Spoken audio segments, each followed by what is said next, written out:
प्यारे बच्चों, कैसे हैं आप? आई होप कि आप बहुत अच्छे होंगे। स्टूडेंट लर्निंग पर आपका स्वागत है।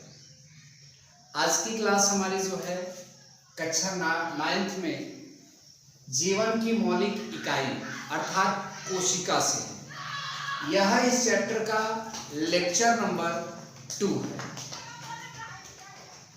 आज की हम इस क्लास में आप सभी को कोशिका सिद्धांत समझाएंगे।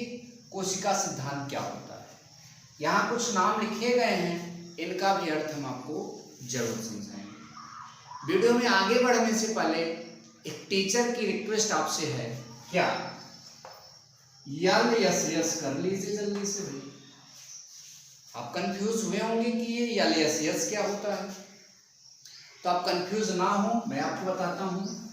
यस का मतलब होता है लाइक, शेयर और subscribe. Like, share and subscribe. जी हाँ प्यारे बच्चों, आप वीडियो को लाइक करिए, शेयर करिए और सब्सक्राइब करिए। ठीक, तो ये हमारी आपसे रिक्वेस्ट है, आप इसे जरूर करिए। ठीक है, चलिए तो जल्दी से स्टार्ट करते हैं। कोशिका सिद्धांत क्या है? Cell theory. बड़े ध्यान से सुनिएगा, जो मैं आपको समझाऊंगा, जो मैं आपको बताऊंगा, ध्यान दीजिए। सबसे पहले मैं आपको यहां लिखे गए नाम को दिखा रहा हूं। मैथियस, क्या लिखा है? मैथियस जे स्लीडन। मैथियस जे स्लीडन 1838। एक नाम हुआ करता था 1838 में, बहुत प्रसिद्ध, बहुत ही फेमस, बहुत ही पॉपुलर बायोलॉजी में। नाम क्या था बच्चों? मैथियस जे स्लीडन। मैथियस जे स्लीडन। साल भर के बाद एक नाम और प्रसिद्ध हुआ। साल भर के बाद एक नाम और प्रसिद्ध हुआ, अर्थात 1839 में एक नाम आया, थियोडर स्वान। थियोडर स्वान।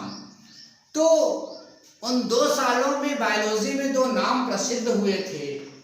कौन कौन से नाम है बच्चों? मैथियस जे स्लीडन 1838 में प्रसिद्ध हुआ और थियोडर स्वान 1839 में प्रसिद्ध हुआ। किस चीज के लिए प्रसिद्ध हुआ? इस हेडिंग के लिए प्रसिद्ध हुआ। इस हेडिंग के लिए प्रसिद्ध हुआ मतलब इन्होंने ही कोशिका सिद्धांत का स्वतंत्र रूप से प्रतिपादन किया था। इन्होंने ही कोशिका सिद्धांत का प्रतिपादन किया था। तो हम बोल सकते हैं मैथियस जे स्लीडन 1838 में और थियोडर स्वान जो है 1839 में, इनके प्रयासों से ही कोशिका सिद्धांत का प्रतिपादन हो पाया। क्या बताया था इन लोगों ने, जो आज हम एक लाइन में पढ़कर खाली कर देते हैं?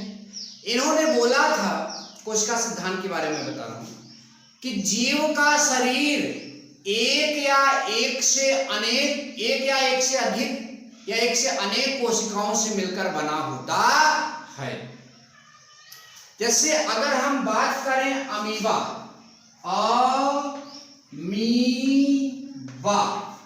बात करूं मैं अगर अमीबा की, तो उसका ये शरीर मात्र एक कोशिका का बना होता है। और बात करूं मैं पृथ्वी पर सबसे समझदार प्राणी मनुष्य की, तो इसका शरीर करोड़ों कोशिकाओं से मिलकर बना होता है। तो कोशिका सिद्धांत से पता चलता है कि जीव का शरीर एक या एक से अधिक कोशिकाओं से मिलकर बना होता है। उदाहरण के लिए अमीबा का शरीर एक कोशिका से बना होता है, सारी क्रिया एक कोशिका में ही होती है अमीबा में।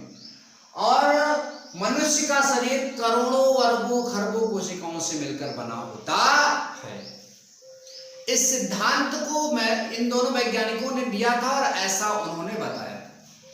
यहीं तक नहीं रुके और आगे भी उन्होंने बताया।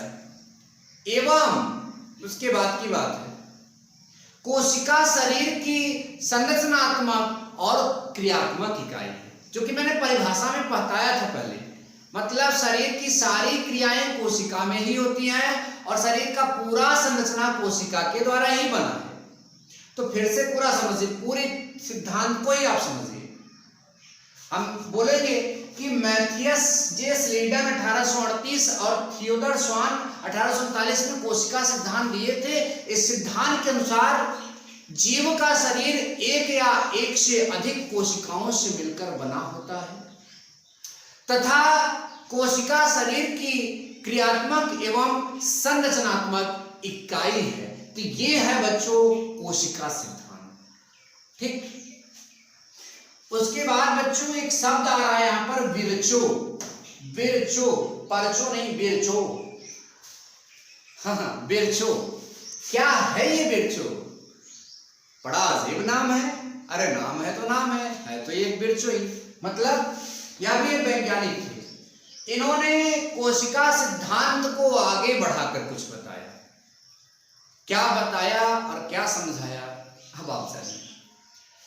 जैसे आप सभी को पता होगा, आप किसी न किसी के संतान हैं, मैं भी हूं। तो जिसके हम संतान हैं वह एक शरीर है, उनमें भी अनेक कोशिकाएं हैं। उनकी कोशिकाएं जब विभाजित हुई होंगी, जीवद्रव्य का आकार जब बढ़ता है, आगे सब समझेंगे इस बायोलॉजी में, कोशिका में जीवद्रव्य होता है और उसका आकार जब बढ़ता है तो कोशिकाएं विभाजित होती हैं और विभाजन के फलस्वरूप ही नई कोशिकाओं का निर्माण होता है और उसी के फलस्वरूप एक नई संतान का भी निर्माण होता है। तो बताइए, हम और आपकी जो कोशिकाएं हैं वो हमारे पेरेंट की कोशिकाओं के विभाजित होने पर बनी है। तो हमारी कोशिकाएं हमारे पेरेंट्स की कोशिकाओं से ही बनी है। तो विरचो ने इसी पर बताया बात। विरचो जो है इसी टॉपिक पर बात बताया। विरचो ने बोला कि नई कोशिकाएं पुरानी कोशिकाओं से ही मिलकर बनी होती है। नई कोशिकाओं का निर्माण पूर्ववर्ती कोशिकाओं से ही होता है। नई कोशिकाएं जो हैं वो पहले वाली कोशिकाओं से ही बनती हैं। ये विरचो का कथन था, ये विरचो ने बोला। ठीक है, विरचो ने यही बोला, यहां लिखा भी है एक बात। विरचो के अनुसार सभी पूर्ववर्ती मतलब सभी कोशिकाएं पूर्ववर्ती कोशिकाओं से बनती हैं। तो मैंने उसको एकदम स्पष्ट रूप से समझा भी दिया। जल्दी से एक बार पूरा समझते हैं। कोशिका सिद्धांत मैथियस जे स्लीडन 1838, थियोडर स्वान 1847 में दिया था। इस सिद्धांत के अनुसार जीव का शरीर एक कोशिका या एक से अधिक कोशिका से मिलकर बना हो सकता है तथा कोशिका जीव की संरचनात्मक और क्रियात्मक इकाई होती है। अब उसके बाद इसी सिद्धांत को विरचो आगे बढ़ा रहे हैं, कह रहे हैं कि जब कोशिकाएं विभाजित होती हैं तो नई कोशिकाएं बनती हैं, अर्थात नया शरीर बनता है। ठीक, तो हम बोल सकते हैं कि जो नई कोशिकाएं हैं उनका निर्माण पुरानी कोशिकाओं से ही होता है। आई होप कि आज आपको जो भी मैंने छोटी सी हेडिंग समझाई वो आपको समझ में आया। अब नेक्स्ट वीडियो लेक्चर में इसके आगे की बातों को हम समझाएंगे। आज के लिए बस इतना ही, मिलेंगे नेक्स्ट वीडियो में। तब तक के लिए goodbye, take care and जय हिंद।